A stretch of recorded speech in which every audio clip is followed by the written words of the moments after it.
வணக்கம். இப்போ நாம் ஃப்ளிண்டர்ஸ்ட் ஸ்ட்ரீட் ரயில்வே ஸ்டேஷனுக்கு வெளியே வந்தோம்னா நேர் எதிரில் இந்த சென்ட் பால்ஸ் கதீட்ரல் தலை நிமிர்ந்து நிற்கிறது. ஆஹா, பார்க்கவே அதி அற்புத காட்சி.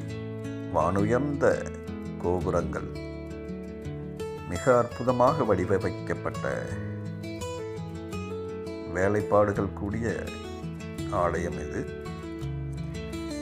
பார்த்து கொண்டே இருக்கலாம் போல் இருக்கிறது. அவ்வளவு அதி அற்புதமான கட்டிட வடிவமைப்பை கொண்டது. இப்போ வாங்க இதுக்குள்ளே போகலாம். இதுக்கு அனுமதி இலவசம்தான். இந்த தேவாலயம் நியோ கோதிக் கட்டிடக்கலை வடிவமைப்பை கொண்டது. இது மெல்பர்ன் நகரோட ஆன்மீக இதயம்னு சொல்லலாம். இந்த தளத்தோட வரலாறு நகரோட தொடக்க காலத்திலிருந்தே இருக்குது. முதல்ல இங்கே இந்த இடத்துல ஒரு மர தேவாலயம் இருந்ததாம். ஆனால் இந்த கோல்ட் ரஷ் அப்படின்னு சொல்லப்படுற தங்க வேட்டை காலத்தில் கிடைத்த செழிப்பு மற்றும் மக்கள் தொகையின் அளவு அதிகரித்ததன் காரணமாக ஒரு பெரிய நிலையான கட்டிடத்தின் தேவையை அவை உருவாக்கின.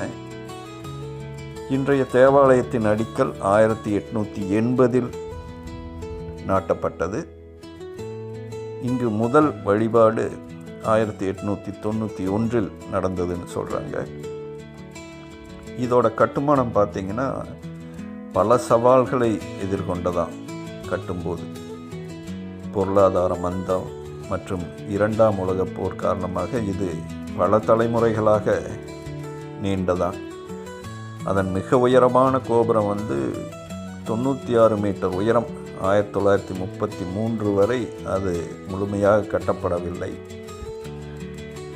இந்த தேவாலயத்தோட உட்புறம் பார்த்திங்கன்னா முற்றிலும் வண்ணமயமான கல் வேலைப்பாடுகளால் செஞ்சுருக்காங்க. இது விக்டோரியாவோட பிரபலமான வெர்டிக்கல் கற்களால் செஞ்சுருக்காங்க. இந்த தேவாலயத்தில் பெரிய குழல் ஆர்கன் 6000 குழாய்களை கொண்டதான். அது இசை ரசிகர்களை கவரும் ஒரு பேரதிசயம் சொல்கிறாங்க.